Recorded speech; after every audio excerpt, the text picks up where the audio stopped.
반갑습니다. 이제 시작된 거죠? 네.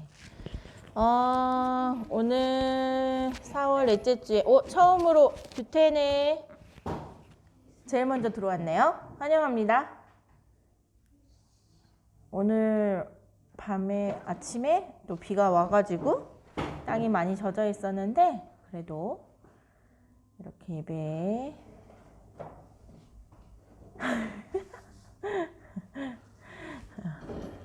젖어 있었는데도 그래도 많이 말랐어요. 그쵸? 오늘은 효원이가 반주를 하는 바람에 또 교회를 올 수 있게 되어서 너무 좋습니다. 은비랑 예나 출석하였네요. 반갑습니다. 그럼 다른 친구들 들어올 때 우리 기다리면서 우리 첫 곡 한번 불러보겠습니다. 자, 165장 예수 아이들을 함께 부르시겠습니다.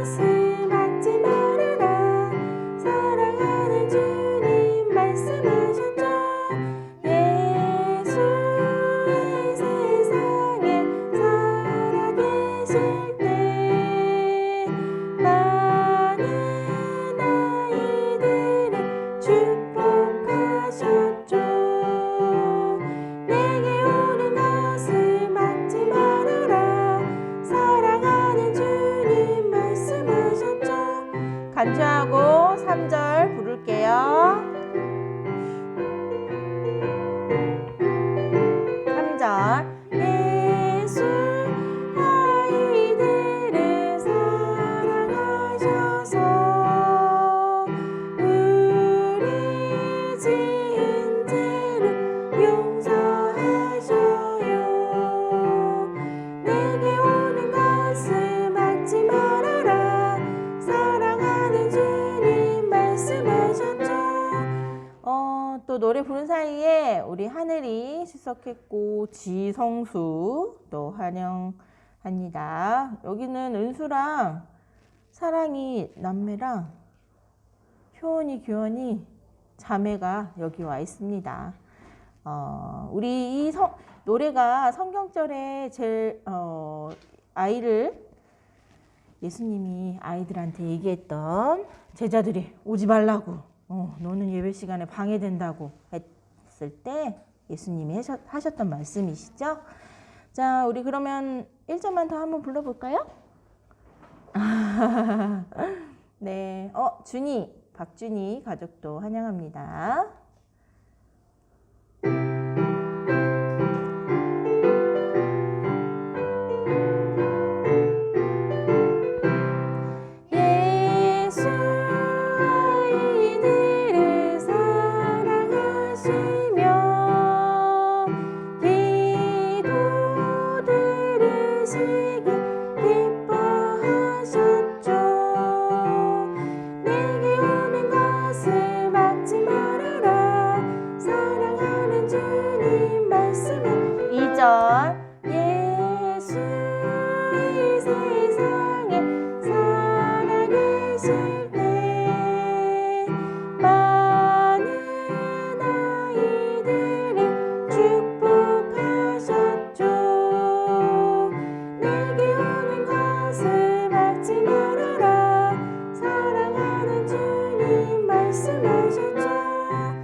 반주하는 반에 3절까지 부를게요.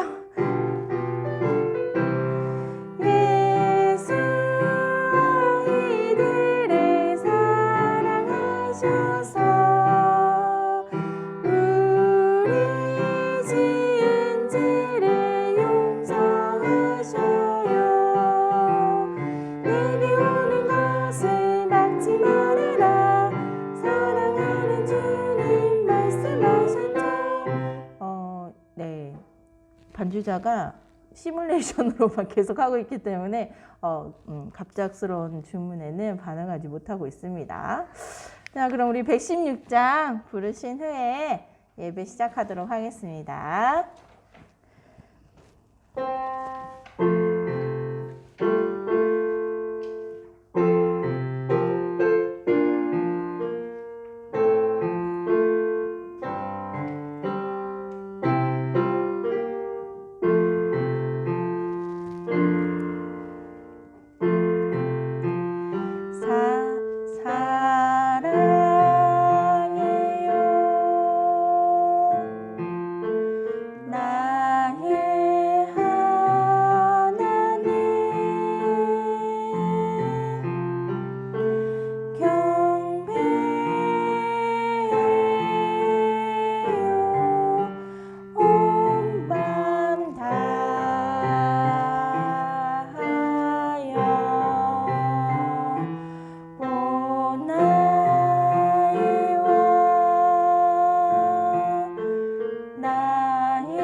기도하겠습니다.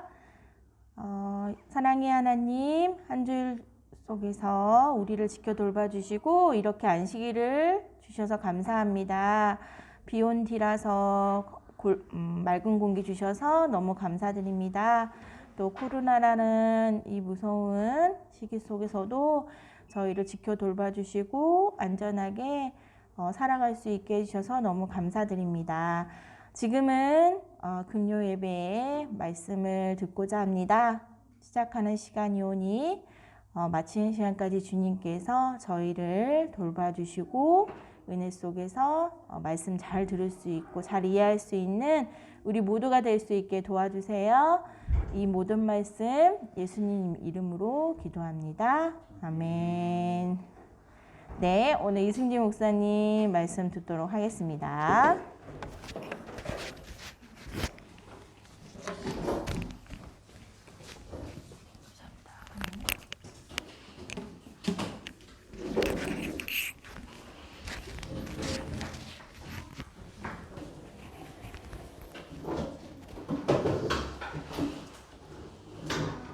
안녕하십니까.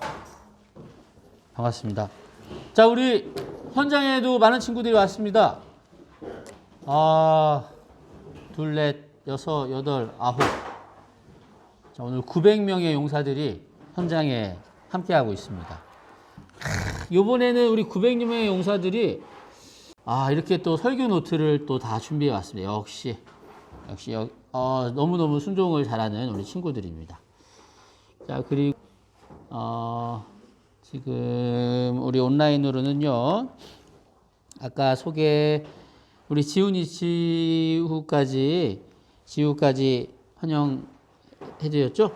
그 다음에 소연이, 소민이 환영하고요. 그 다음에 서연이, 서윤이 반갑습니다. 그리고 찬이 반갑습니다. 유현이도 반갑습니다. 가영이 반갑고요. 지우랑 강민이도 반갑습니다. 제인이, 재서도 반갑습니다. 네. 아이고, 예, 은주, 현우 반갑습니다. 이렇게 한 칸씩 찍찍 올라오니까 재밌네요. 자, 여러분, 요번 주 어떻게 잘 지냈습니까? 아, 예, 성수지, 네, 환영합니다. 한 주 잘 지냈나요, 여러분? 요번 주는 비가 많이 왔죠? 아하, 비가 와서 마음이 좀 우울했는지 모르겠네요. 목사님은 제주도 다녀왔다? 아, 부럽죠? 네. 근데 제주도를 요번에는 다른 목적으로 갔어요. 우리, 예현이 증조 할아버지가 돌아가셔서 다녀왔어요. 요번에 다녀오면서 느낀 것 중에 하나. 자, 어디서 무엇을 하는가도 되게 중요한데요. 어떤 마음과 어떤 목적으로 그것을 하는가가 더 중요하다는 생각을 했습니다. 자, 예를 들어서 요번에는 목사님이 네. 우리 찬이 공룡 박물관 다녀온 거? 네. 아, 찬이 공룡 박물관 다녀왔군요. 아, 어땠는지 궁금하네요. 네. 네.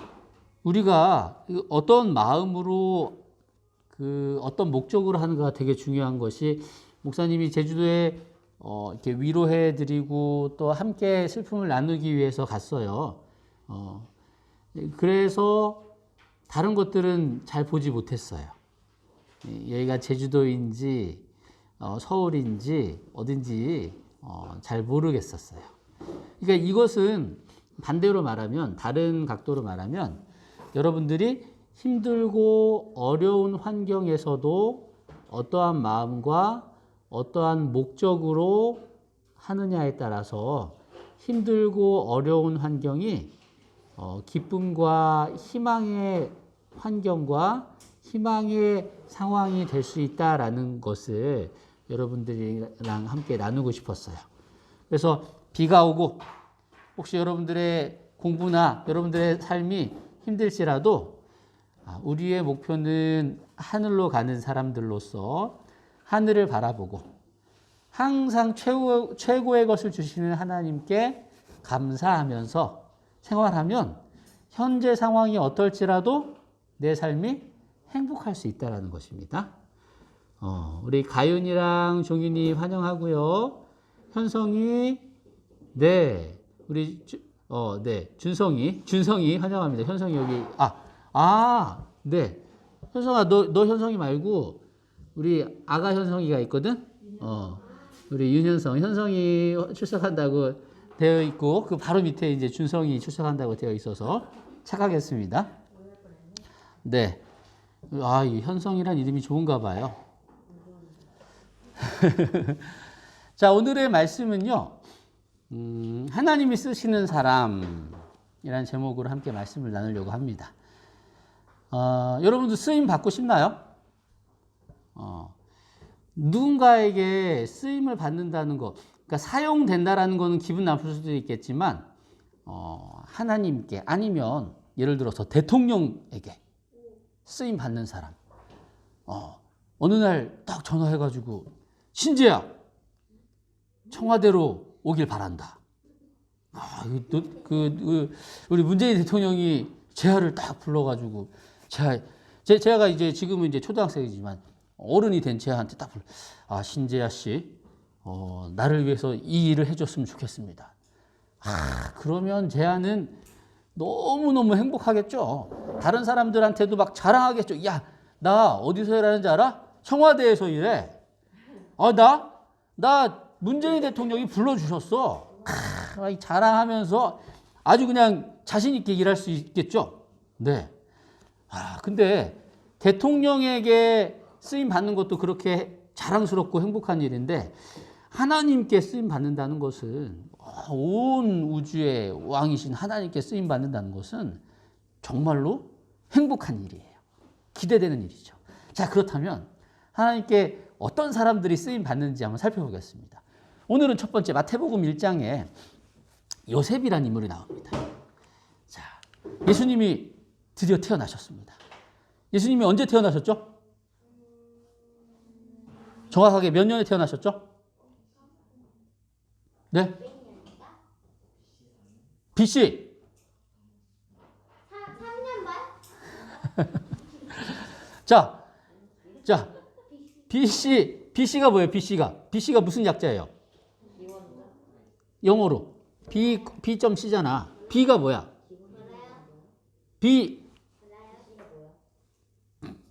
before잖아. before Christ. before Christ. 예, 예수님 탄생 전이 BC야. AD는 그럼 뭐죠? AD는 영어가 아니고 라틴어예요. 라틴어. 아노 도미니 AD 아노 도미니라는 뜻인데 이거는 그리스도의 해 예수님이 태어나신 때라고 되어 있어요. 그래서 예수님이 태어나신 게 영년으로 AD, BC 그 사이에 영년이 있잖아요. 그 영년으로 처음에는 생각했어요. 그런데 나중에 역사가 지나고 나서 살펴봤더니 역사적으로 봤더니 예수님께서 지금으로 따지면 BC 4년에 태어나신 게 확인이 되었어요. 그게 몇백 년 지난 다음에. 그러니까 이거를 다시 바꾸려면 역사적인 문서나 이런 것들이 다 바뀌어야 되니까 아유 어쩔 수 없다. 죄송합니다. 이렇게 하고 끝난 거예요. 그래서 원래는 BC 영년, 그러니까 영년에 태어났다라고 생각했는데 역사적으로 보니까 헤롯 왕이 죽었던 시기를 이렇게 역사적으로 살펴보니까 BC 4년이라는 것을 알게 되었습니다. 그래서 예수님이 태어나신 해는 BC 4년입니다. 드디어 예수님께서 태어나셨어요. BC 4년에. 누구를 통해서 태어나셨죠? 마리아. 누구를 통해서? 누구와 누구? 아, 그렇지. 사실은 마리아를 통해서 태어나셨죠. 그런데 아빠는 요셉으로, 엄마는 마리아로 이 사이에서 태어난 건 아니고요. 여하튼 요셉과 마리아의 삶을 통해서 예수님이 태어나고 양육받고 자라나셨어요. 그런데 하나님께서 왜 이 두 사람, 이 부부를 택하셨을까? 요셉은 정말 변변치 못한, 규현이 반갑습니다. 목수였잖아요, 목수. 네, 목수 일을 하는 사람이었어요. 마리아는 그냥 평범한 여인이었어요. 예수님이 초림하실 때, 처음 오실 때 어떤 사람이 쓰임 받았을까? 여러 사람들이 있는데, 그런데 당시에 존경받던 지도자들, 바리새인, 사두개인, 왕, 제사장, 이렇게 존경받고 힘있던 사람들을 통해서 예수님께서는 태어나시지 않고 예수님께서 이 사람들을 사용하지 않으셨어요.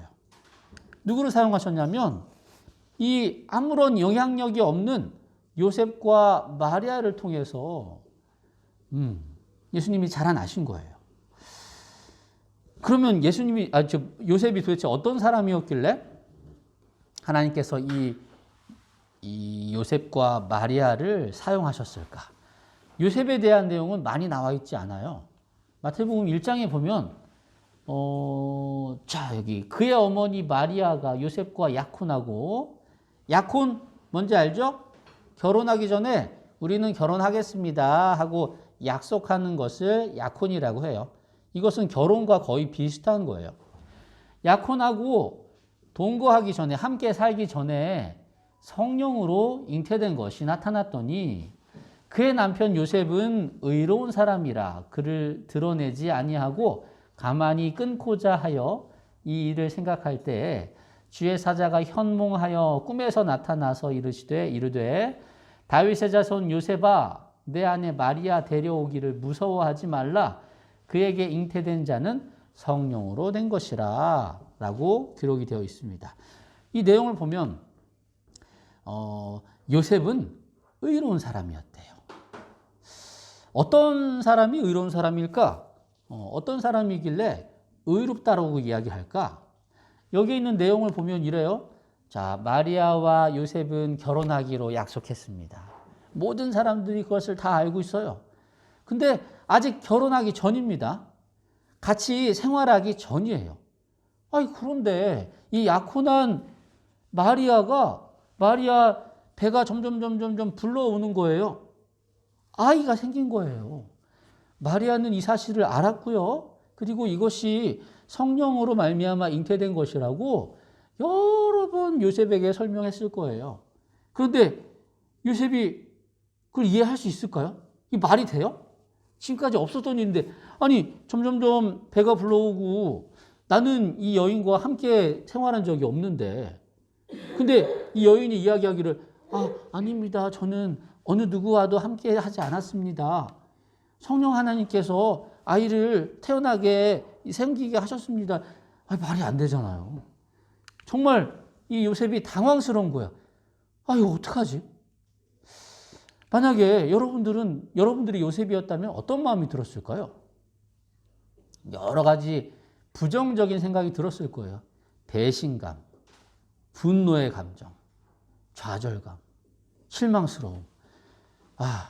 그래도 이 여인과 이제 평생을 같이 생활하려고 생각했는데, 이 여인에게서 다른 사람의 아이가 생겼다니 정말 실망스러울 수밖에 없겠죠. 근데 요셉은 어떻게 했냐면 그를 드러내지 아니하고 가만히 끊고자 했다라고 기록되어 있습니다. 드러내지 않고 가만히 끊고자 했대요. 이게 뭘 말하냐면 첫 번째, 요셉은 어떤 사람이었냐면요. 사려 깊은 사람이었어요. 사려 깊다라는 것은 어떤 의미일까? 아주 마음이 넓은 사람이었어요. 그래서 분명히 아내 될 사람이, 와이프 될 사람이 큰 문제를 일으켰는데, 예은이 반갑습니다. 큰 문제를 일으켰는데 그 문제에 대해서 죄를 나타내려고 하지 않고 죄의 그 허물을 덮어주려고 했던 사람이에요.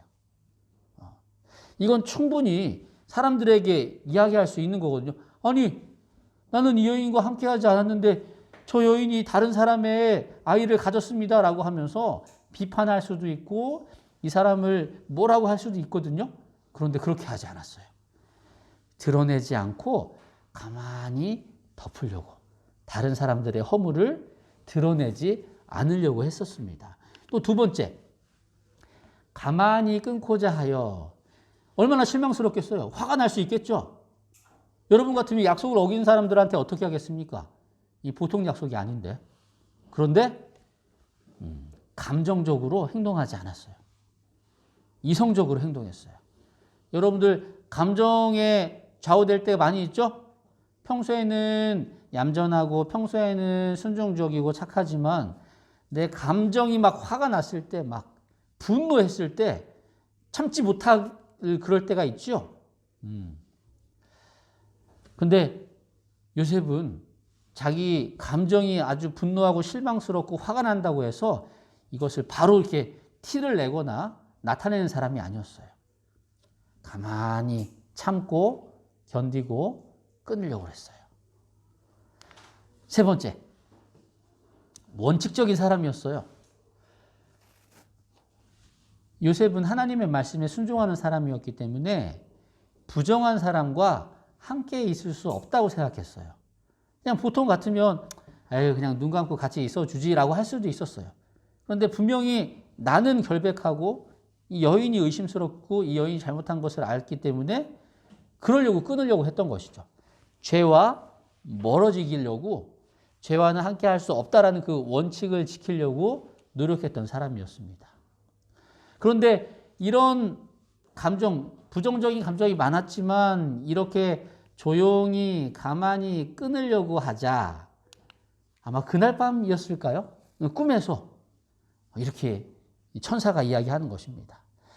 요셉아, 네 마리아가 임신한 것에 대해서 오해하거나 의심하지 말았으면 좋겠다.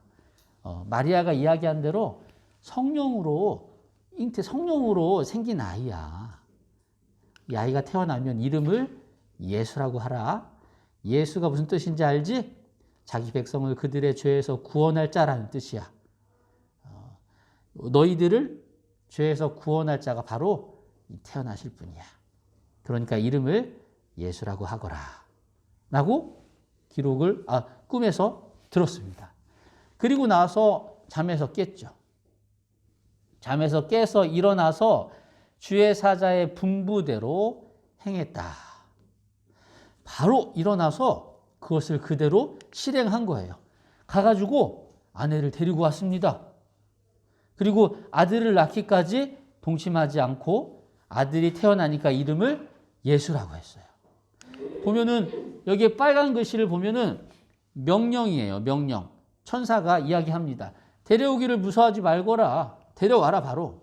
그리고 이름을 예수라고 해라. 그랬더니 바로 일어나자마자 깨어서 일어나서 사자의 분부대로 행했습니다.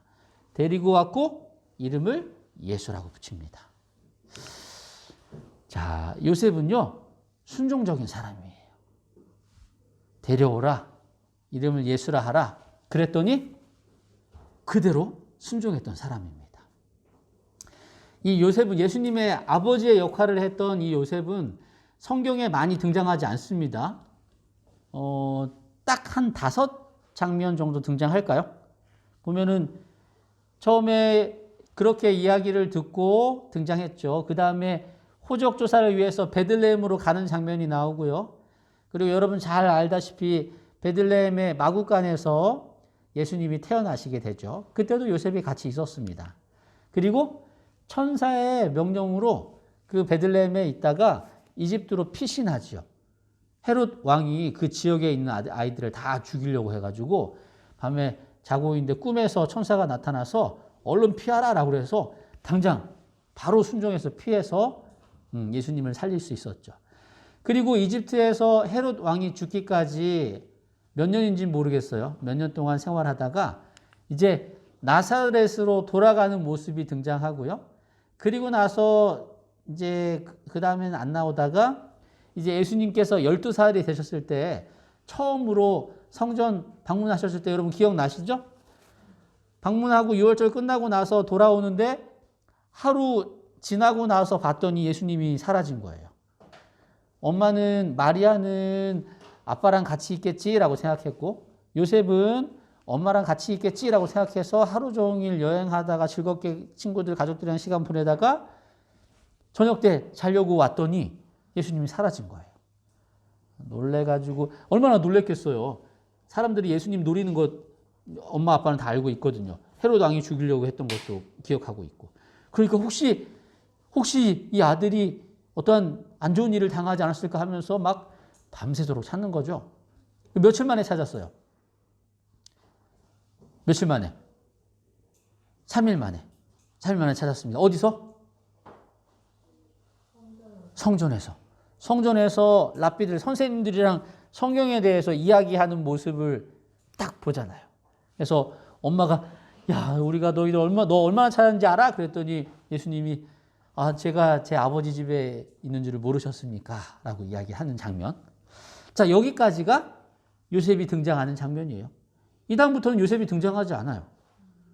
마리아는 예수님의 어머니의 역할을 한 마리아는 예수님이 돌아가실 때도 십자가 곁에 있었잖아요. 근데 요셉은 그 다음에 등장하지 않습니다.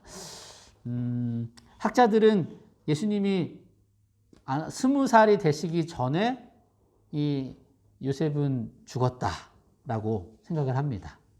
왜냐하면 등장하지 않으니까. 어떻게 보면 이 요셉은 별 역할을 한 게 없어요. 예수님을 태어나게 하지도 않았고요. 예수님이 자라나시는데 뭐 지대한 좋은 역할을 한 것도 아니에요. 그러다가 사라집니다. 어때요? 여러분 좀 초라한 퇴장입니까? 쓸쓸한 퇴장이에요. 막 어떤 인물처럼 다윗처럼 막 두각을 받고 막 서포트라이트를 받고 막 우와 하면서 오랫동안 집중받는 것이 아주 잘하는 거고 이게 잠깐 반짝이었다가 잠깐 보였다가 사라지는 거 이게 어때요? 쓸쓸하고 초라한 퇴장이라고 생각하시는가요? 그런데 이 요셉의 이 잠깐 나왔다가 사라지는 퇴장은 초라한 퇴장이 결코 아니라는 거예요. 뭔가 대단한 일을 하는 게 좋은 게 아니라는 겁니다. 맡은 역할을 잘 감당하는 것이 가장 잘하는 것이죠. 어떤 사람은 큰 역할을 맡은 사람이 있는가 하면요. 어떤 사람은 비교적 작은 역할을 맡은 사람이 있어요.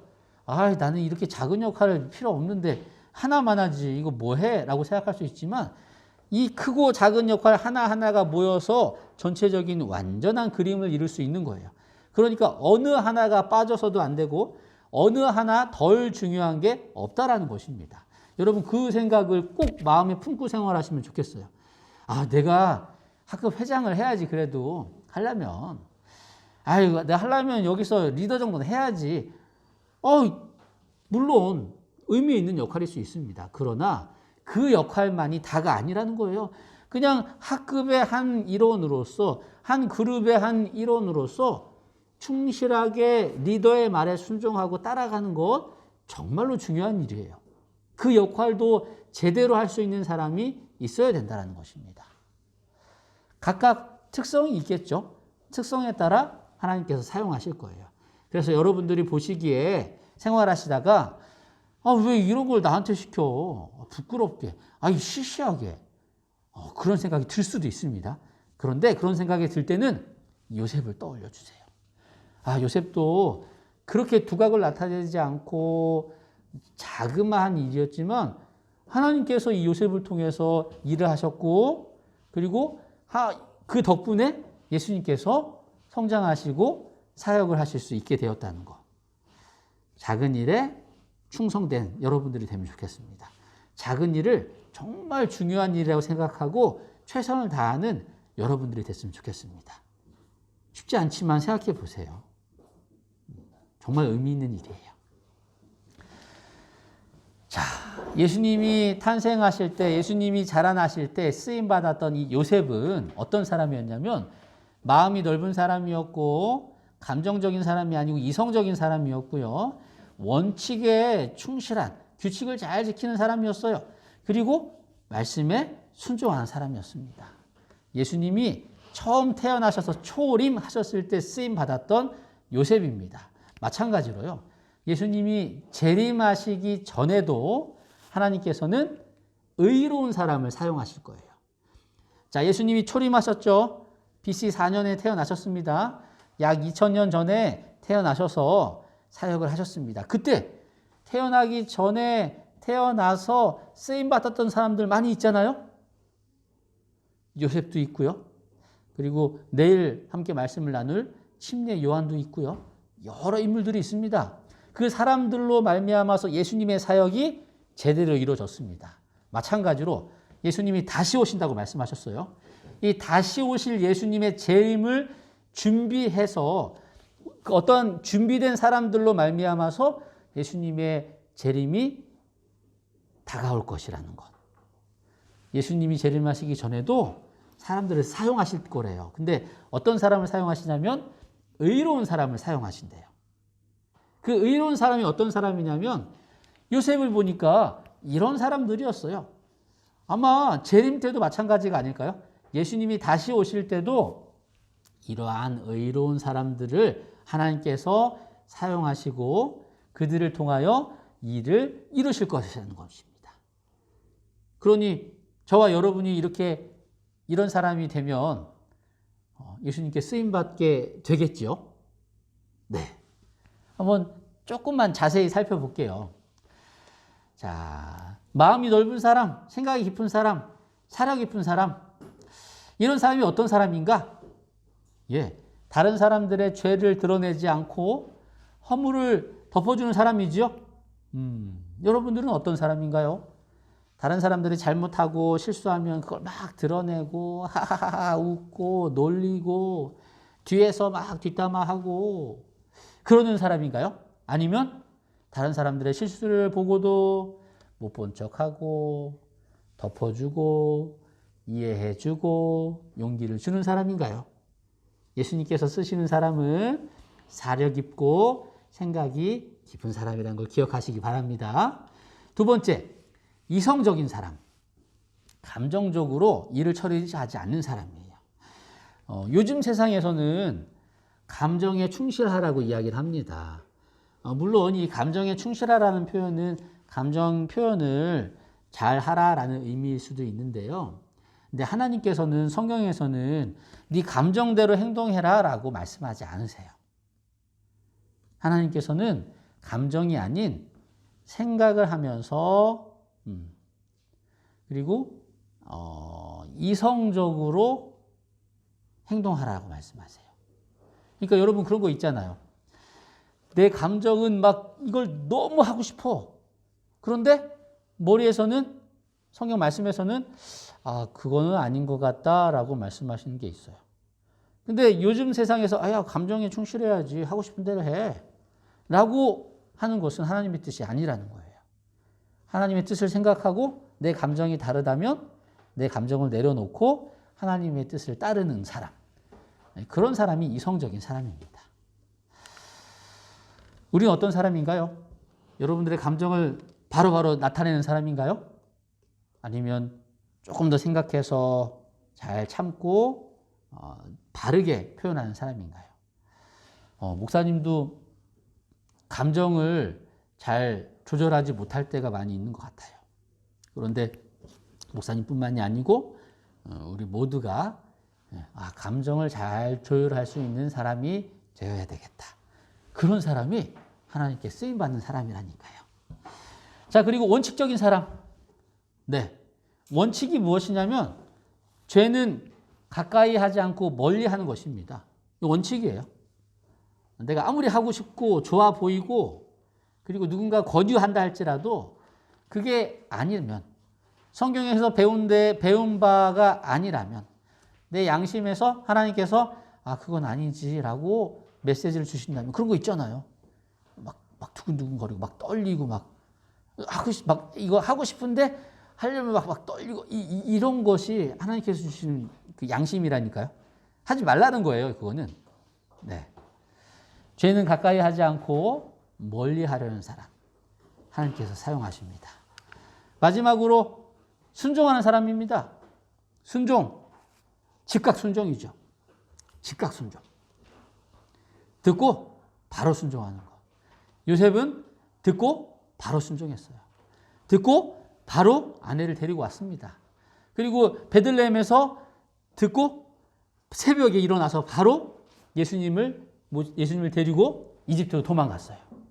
덕분에 죽임 당할 수 있는 위험을 피할 수 있었죠. 마찬가지입니다, 여러분.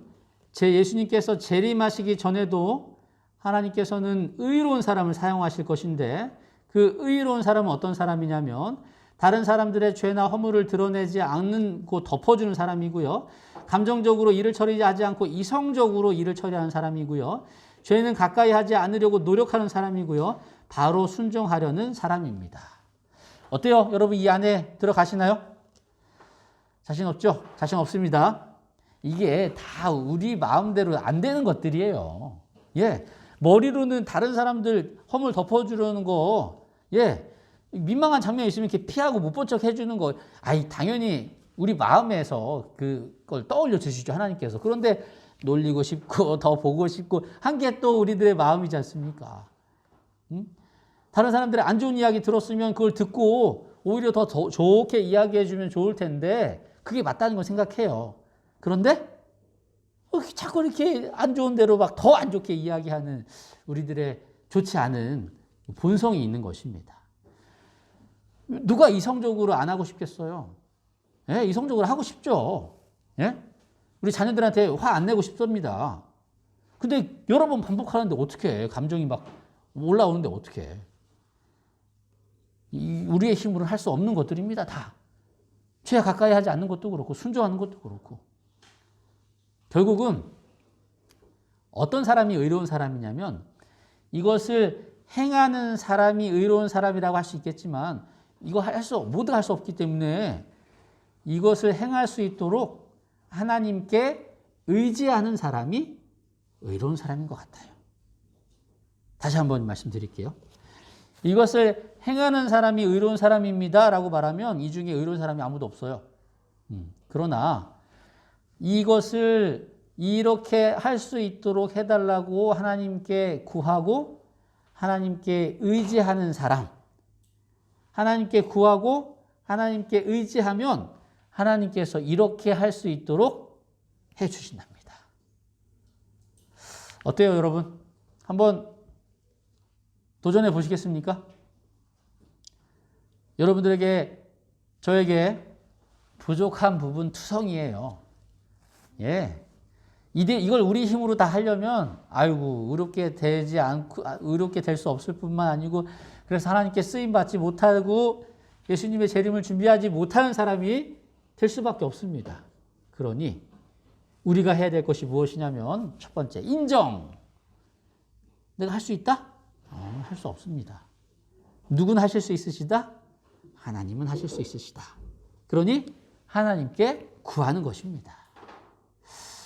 다른 사람들의 허물을 보고 다른 사람들의 죄를 보고 비판하고 싶고 놀려주고 싶지만 기도합시다. 기도하는 거예요. 하나님, 제가 이런 마음이 드는데 어떡하죠? 근데 그때 배웠는데, 하나님, 요셉처럼 의로운 사람, 이런 사람이 되어야 된다고 말씀하셨는데, 이렇게 되게 해주십시오. 저는 자신 없습니다. 근데 하나님은 하실 수 있음을 믿습니다. 해주세요. 기도하는 거예요. 그럼 하나님께서 그렇게 해주신대요. 자꾸 감정적으로 됩니다. 왜 그렇죠? 자꾸 소리 지르게 되고 화를 내게 되고 짜증 부리게 되고, 그럴 때 한번 기도해 봅시다. 마음속으로 기도하는 거예요. 하나님, 제가 짜증 부리면 안 되는데 자꾸 짜증이 나네요. 이 짜증을 좀 가라앉게 해주십시오. 잘 안 된다고요? 될 때까지 해봅시다. 네. 죄를 가까이 하지 않고 멀리 해야 되는데 자꾸 가까이 가는 내 자신, 당연한 거예요. 당연한 건 자연스러운 것입니다. 하나님께 구하는 것입니다. 하나님, 저 이렇게 죄인인 거 아시잖아요. 붙들어 주십시오. 제가 멀리 갈 수 있도록 해주십시오. 과감하게 덮게 해주시고요. 과감하게 전원을 끄게 해주시고요. 과감하게 채널을 돌리게 해주십시오. 기도하는 겁니다. 기도의 힘으로 할 수 있다는 거예요. 순종? 마찬가지입니다. 들으면 하기 싫잖아요. 그죠? 요즘 한 프로에서 자주 하는 질문이 있잖아요. 잔소리와 충고의 차이가 무엇이냐? 네. 듣기 싫어요. 네. 누가 듣고 싶겠습니까? 누가 바로 순종하고 싶겠어요? 그런데 순종하는 것이, 이 훈련을 해야지만 하나님의 말씀에 순종할 수 있거든요. 구하는 겁니다. 하나님, 순종할 수 있는 마음 주십시오. 순종하고 싶지 않다고요? 순종하기 싫습니다. 근데 순종해야 된다니까 순종할 수 있는 마음 주십시오. 한번 구해보세요. 언제까지? 될 때까지. 하나님께서 구하라, 그리하면 너에게 주실 것이라고 말씀하셨습니다. 근데 거기에서 한 번만 구하라, 아니면 10번만 구하라, 그렇게 말씀하지 않으셨어요. 될 때까지 구해봅시다. 가장 중요한 건 여러분들께서 기도를 쉬지 않는 것입니다. 쉽지 않겠지만 순간순간 기도하시기 바랍니다. 그렇게 생각하시고 습관을 들이시는 연습이 필요합니다. 그렇게 연습하는 주가 다음 주가 되었으면 좋겠습니다. 하나님께 쓰임받고 싶은데, 하나님, 저는 이런 자신이 없습니다. 힘 주십시오. 마음 주십시오. 구함으로 변화되는 경험을 하는 여러분 되기 바랍니다. 도전하시겠습니까? 이거 한꺼번에 다 하라는 말씀 아니에요. 다 하면 못해요. 이 중에 하나 정하시든지, 아니면 그게 떠올랐을 때 기도하시는 겁니다. 가장 좀 나에게 취약한 부분, 그거에 집중하는 것도 되게 좋은 것 같아요. 하실 거죠? 한번 같이 합시다. 저도 하겠습니다. 이 중에 뭘 여러분들은 고민해 보실 거예요? 이거는 이렇게 댓글 안 달아주셔도 돼요. 마음속에 그냥 한번 정해 보세요.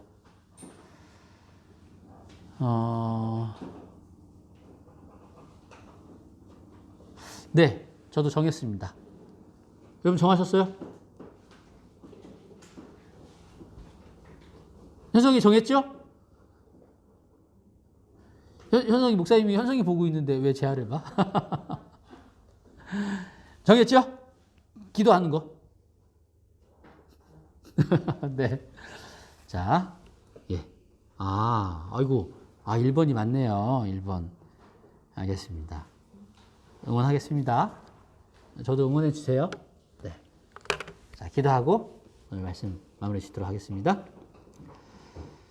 하나님, 저희 일주일간의 삶을 지켜주시고 또 행복한 평안한 안식일을 맞이하게 해주시니 감사합니다. 예수님이 초림하실 때 쓰임받았던 사람들처럼 예수님이 재림하실 때 저희들도 쓰임받고 싶습니다. 그런데 보니까 저희가 정말 따라갈 수 없을 정도로 너무 높은 것 같습니다. 그런데 저희는 할 수 없지만 우리 하나님께서 힘주시면 하실 수 있다고 믿사오니 구할 수 있는 마음 주시고 구할 힘을 주심으로 채움을 성장함을 경험하는 새로운 한 주가 될 수 있도록 도와주세요. 저희들 특별히 집중할 것 정했습니다. 한 주 동안 훈련하는 마음으로 생각하면서 고민하면서 기도하면서 한 주를 보낼 수 있도록 도와주세요. 오늘 밤 좋은 밤 되게 해주시고 또 내일 또 행복한 모습으로 함께 온오프라인으로 만나서 즐거운 시간 보낼 수 있도록 도와주시기를 사랑의 예수님 이름으로 기도드립니다. 아멘. 여러분 감사합니다. 오늘 행복한 저녁 되세요. 오늘 반주해준 효원이 고맙습니다. 네. 내일 뵙겠습니다.